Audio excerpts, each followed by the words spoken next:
संत तुकाराम गुरु बाबा चैतन्य। संत तुकाराम का जन्म संवत 1665 में महाराष्ट्र के पुणे जिला के देहू गांव में शूद्र समाज में हुआ था। पिता का नाम बालोजी, माता का नाम कनकाबाई था।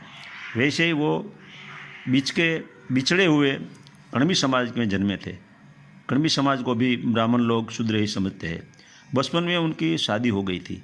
वह कन्या को कोई बीमारी थी, इसलिए वो रिश्ता तोड़ दिया गया। दूसरी कन्या जीजाई के साथ तुकाराम की शादी की गई। जब तुकाराम की आयु 21 साल की हुई तब उनके माता पिता की मृत्यु हो गई।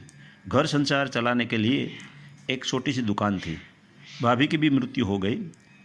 खेत मजदूरी करने लगे। सुकरात की पत्नी का नाम था जेंथिब। ऐसे ही तुकाराम की पत्नी जिजाई हाई तोबा स्वभाव की थी। संत तुकाराम को गुरु बाबा चैतन्य नाम से सदगुरु मिले। वो जागृत हुए, अभंग काव्य की रचना की। जूनागढ़ के नरसिंह मेहता की तरह हाथ में एक तारो और करताल लेकर अभंग गाते समय नाचने लगते थे। रामेश्वर भट्ट नाम के पंडित ने तुकाराम का बहुत विरोध किया और उनके रचित अभंग काव्यों को इंद्राणी नदी में डुबा देने के लिए मजबूर किया। वो अभंग काव्यों नदी के पट पर अनायास कहीं निकले, उसको कुछ नुकसान नहीं हुआ था। तुकाराम का विरोध कम होता गया। फिर रामेश्वर भट्ट काशी यात्रा पर गए, वहाँ उनकी मृत्यु हो गई। देहू गांव के भले भाले लोग तुकाराम को प्यार करते थे। छत्रपति शिवाजी उनके दर्शन के लिए आए थे। शिवाजी को अपने गुरु रामदास महाराज के सानिध्य में रहने की उसने भलामण की थी।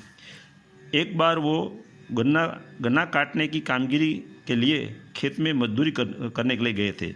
मजदूरी के पैसे की वजह खेडूत ने गन्ना यानी सिरड़ी का बहारा दिया। अपने घर की ओर आ रहे थे, तब गांव के लड़कों ने गन्ना उठाकर आते हुए तुकाराम को देख लिया। तुकाराम ने एक एक के बाद एक गन्ना बालकों को देने लगे। पूरा भारा वैसे ही एक गन्ना का टुकड़ा बचा। बच्चों को गन्ना खाते हुए देखकर तुकाराम बहुत आनंदित हुए। जब तुकाराम घर पर पहुँचे तब पत्नी जिजाई ने गन्ना का टुकड़ा उठाकर जोर से उनकी पीठ पर लकड़ी जैसा प्रहार किया। तुकाराम हंसते हुए बोले, वैसे ही गन्ना के 2 टुकड़े करने ही थे। आपने अच्छा काम किया। लीजिए, एक गन्ना का टुकड़ा आप खाइए और एक मैं खाता हूँ। संवत 1792 चैत्रवती बीज के दिन ब्रह्म मुहूर्त में संत तुकाराम ने देह त्याग कर दिया। संत तुकाराम ने जहाँ रहते थे वहाँ मंदिर बनाया गया है और उनका जहाँ देह छोड़ा वहाँ समाधि स्थल बनवाए गए हैं। तुकाराम 86 साल देह में रहे। पुणे से आनंदी बहुत नज़दीक है।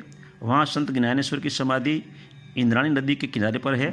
वहाँ से देहूगांव नज़दीक है। देहूगांव में संत तुकाराम ने देह त्याग किया। वह स्थल भी इंद्राणी नदी के तट पर ही है।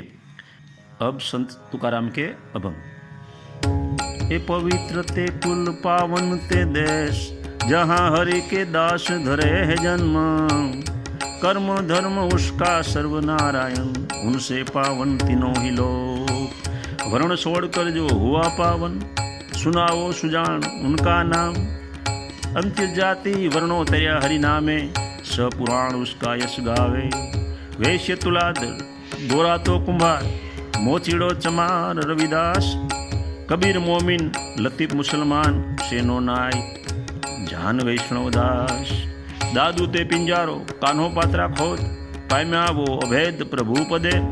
चोखा मेड़ो बंको जाति के चमार, ते किया सर्वेश्वर एक ये करे। नामा तो दर्जी कैसा उनका भाव, जमे पंडरी राव उनके साथ। मेरा जनक नहीं कुल जानू, महात्म सु तेनु मुखे गाऊं। जाति पाति धर्म वैष्णव ने न होय, किया है निर्णय संत शास्त्रे। तू को कहे खोल कर देखे ग्रंथ, कितने पतित उधार्या तुमने आगे। अरे पवित्र ते कुल पावन ते देश, जहाँ हरि के दास धरे जन्म। अभंग नंबर 2। सदा सर्वकाल यंत्र कुटिल, उसे गले में माला नहीं डालनी। जिसको दया धर्म क्षमा शांति, उसे ये विभूति अंगे न छोड़वी। जे समझे नहीं भक्ति को महिमा, वहाँ ब्रह्म ज्ञान नहीं कथना। जिसका मन नहीं रे निर्मल, उसे जंजाल छोड़वी ना। टुका कहे जिसको हरि भजन नहीं, उसे भगवी कफनी पहननी नहीं। सदा सर्वदा यंत्रे कुटिल, उसे गले में माला नहीं डालनी। अभंग नंबर 3।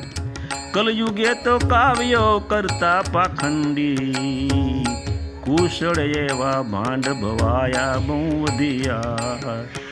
द्रव्य दास पुत्र चित माही जंखे, मुखे बड़े बहु कुरावाद। दंभ करत वेश ठगना जग, मोढ़े कहत त्याग मन में नहीं जे। वेद ज्ञान न पाड़े, करत न स्वहित, नहीं अलिप्त देह थकी।